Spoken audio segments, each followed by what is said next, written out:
Mándanme, ingenios nobles, flor de España, que en esta junta y academia insigne en breve tiempo excederéis no sólo a las de Italia, que envidiando a Grecia ilustró Cicerón del mismo nombre, junto al Averno lago, sino a Atenas, a donde en su platónico liceo se vio tan alta junta de filósofos, que un arte de comedias os escriba que al estilo del vulgo se reciba. Fácil parece este sujeto, y fácil fuera para cualquiera de vosotros, que ha escrito menos de ellas, y más sabe del arte de escribirlas y de todo, que lo que a mí me daña en esta parte es haberlas escrito sin el arte.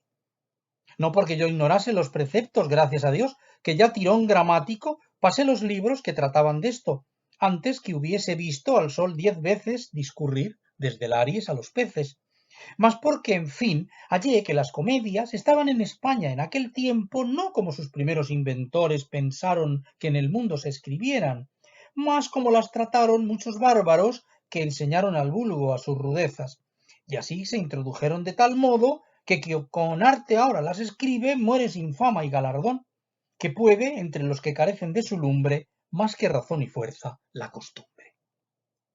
Verdad es que yo he escrito algunas veces siguiendo el arte que conocen pocos, mas luego que salir por otra parte veo los monstruos de apariencias llenos, a donde acude el vulgo y las mujeres, que este triste ejercicio canonizan, a aquel álbito bárbaro me vuelvo, y cuando he de escribir una comedia, encierro los preceptos con 6 llaves, saco a Terencio y Plauto de mi estudio para que no me den voces, que suele dar gritos la verdad en libros mudos, y escribo por el arte que inventaron los que el vulgar aplauso pretendieron, porque, como la paga el vulgo, es justo hablarle necio para darle gusto. Ya tiene la comedia verdadera su fin propuesto, como todo género de poema o poesía, y este ha sido imitar las acciones de los hombres y pintar de aquel siglo las costumbres. También cualquiera imitación poética se hace de 3 cosas, que son plática, verso dulce, armonía, o sea, la música, que en esto fue común con la tragedia, sólo diferenciándola en que trata las acciones humildes y plebeyas y la tragedia las reales y altas. Mirad si hay en las nuestras pocas faltas. Acto fueron llamadas, porque imitan las vulgares acciones y negocios. Lope de Rueda fue en España ejemplo de estos preceptos, y hoy se ven impresas sus comedias de prosa tan vulgares que introduce mecánicos oficios y el amor de la hija de un herrero, de donde se ha quedado la costumbre de llamar entremeses las comedias antiguas, donde está en su fuerza el arte, siendo una acción y entre plebeya gente, porque entremés de rey jamás se ha visto. Y aquí se ve que el arte por bajeza de estilo vino a estar en tal desprecio y el rey en la comedia para el necio.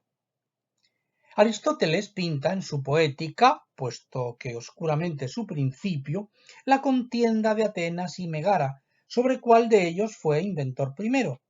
Los megarenses dicen que Epicarmo, aunque Atenas quisiera que Magnetes. Helio Donato dice que tuvieron principio en los antiguos sacrificios. Da por autor de la tragedia a Tespis, siguiendo a Horacio, que lo mismo afirma, como de las comedias a Aristófanes. Homero, a imitación de la comedia, la Odisea compuso, mas la Ilíada de la tragedia fue famoso ejemplo, a cuya imitación llamé epopeya a mi Jerusalén, y añadí trágica, y así a su infierno, purgatorio y cielo del célebre poeta Dante Alígero llaman comedia todos comúnmente, y el Manetti en su prólogo lo siente. Ya todos saben qué silencio tuvo por sospechosa un tiempo la comedia, y que de allí nació también la sátira, que siendo más cruel, cesó más presto, y dio licencia a la comedia nueva. Los coros fueron los primeros luego, de las figuras se introdujo el número, pero Menandro, a quien siguió Terencio, por enfadosos despreció los coros.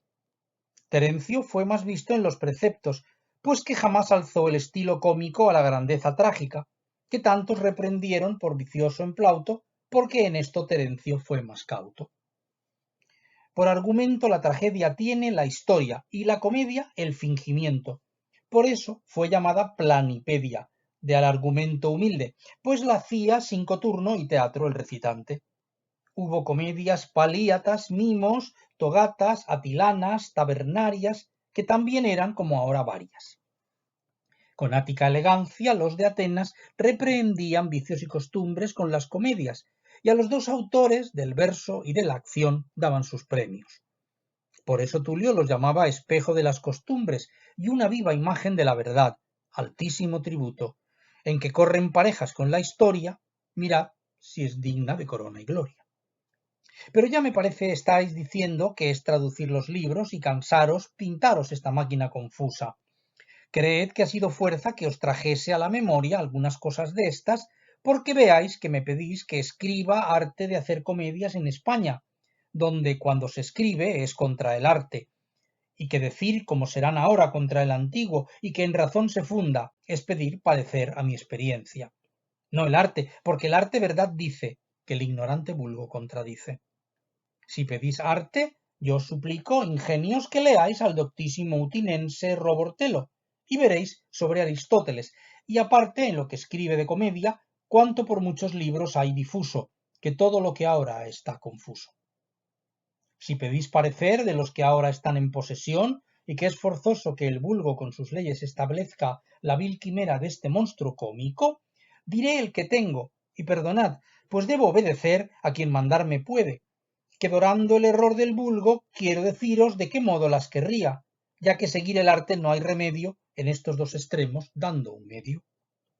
Elíjase el sujeto y no se mire, perdonen los preceptos, si es de reyes, aunque por esto entiendo que el prudente Felipe, rey de España y señor nuestro, en viendo un rey en ella se enfadaba, o fuese el ver que el arte contradice, o que la autoridad real no debe andar fingida entre la humilde plebe.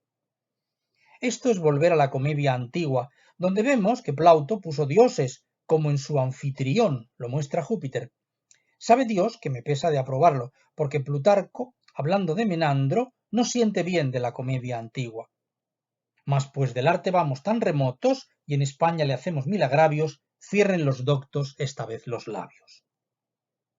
Lo trágico y lo cómico mezclado, y Terencio con Séneca, aunque sea como otro Minotauro de Pasífae, harán grave una parte, otra ridícula, que aquí esta variedad deleita mucho. Buen ejemplo nos da naturaleza, que por tal variedad tiene belleza.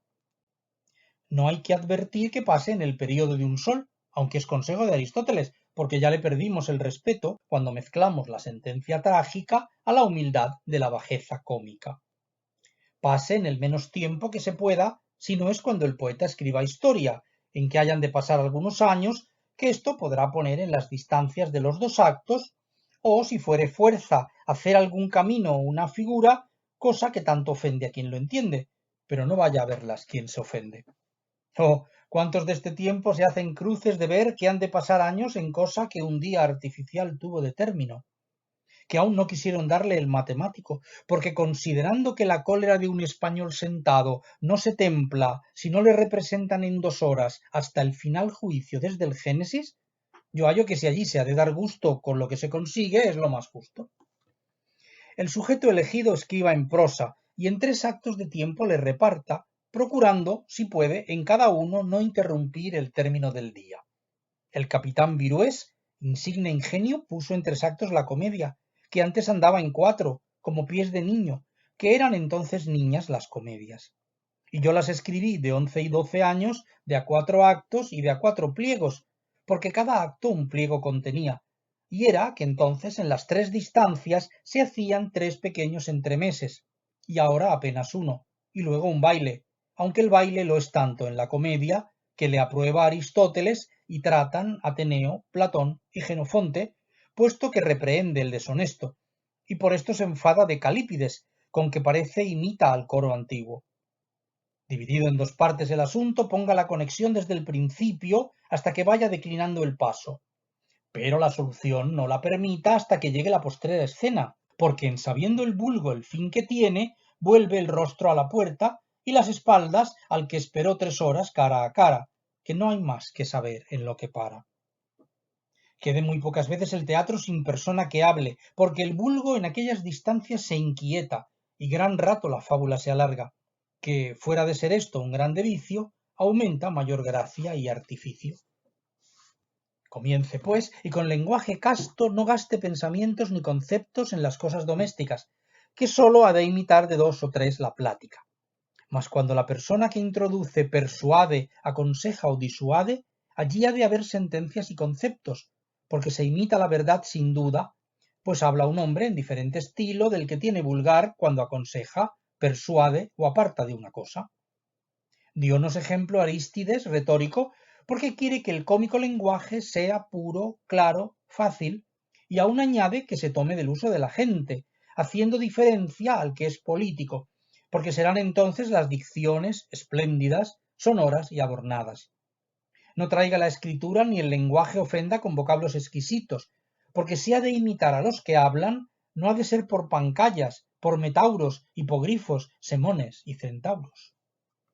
Si hablare el rey, imite cuanto pueda la gravedad real.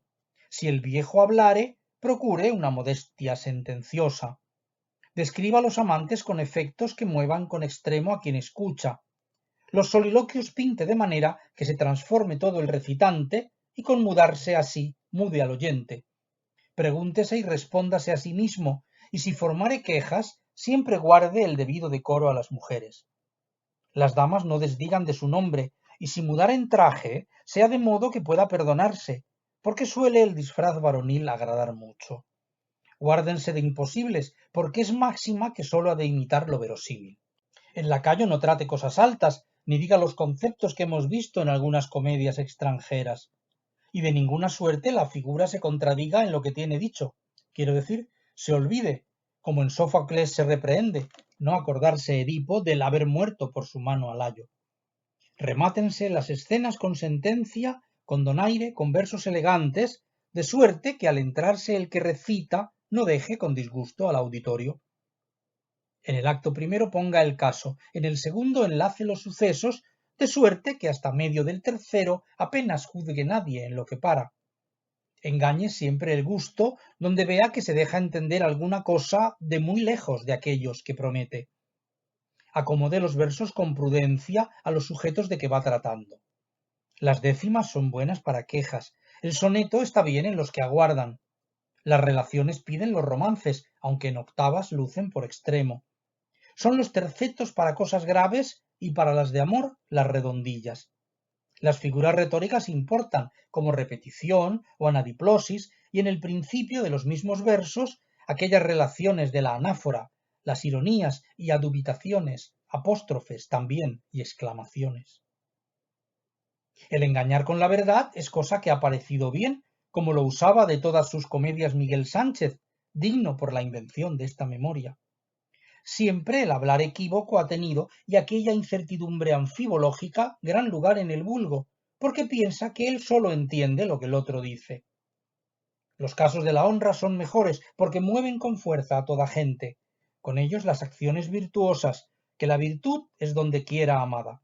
Pues que vemos, si acaso un recitante hace un traidor, o es tan odioso a todos, que lo que va a comprar no se le vende, y huye el vulgo de él cuando le encuentra, y si es leal, le prestan y convidan, y hasta los principales le honran y aman, le buscan, le regalan y le aclaman.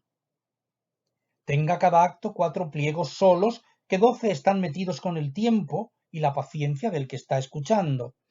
En la parte satírica no sea claro ni descubierto, pues que sabe que por ley se vedaron las comedias por esta causa en Grecia y en Italia. Pique sin odio, que si acaso infama, no espere aplauso ni pretenda fama.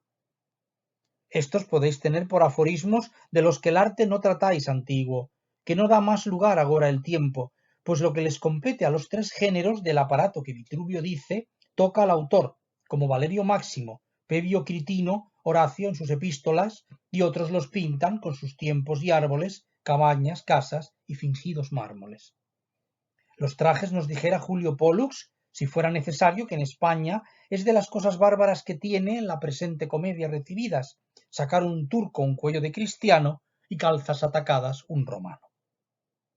Mas ninguno de todos llamar puedo más bárbaro que yo, pues contra el arte me atrevo a dar preceptos y me dejo llevar de la vulgar corriente a donde me llamen ignorante Italia y Francia.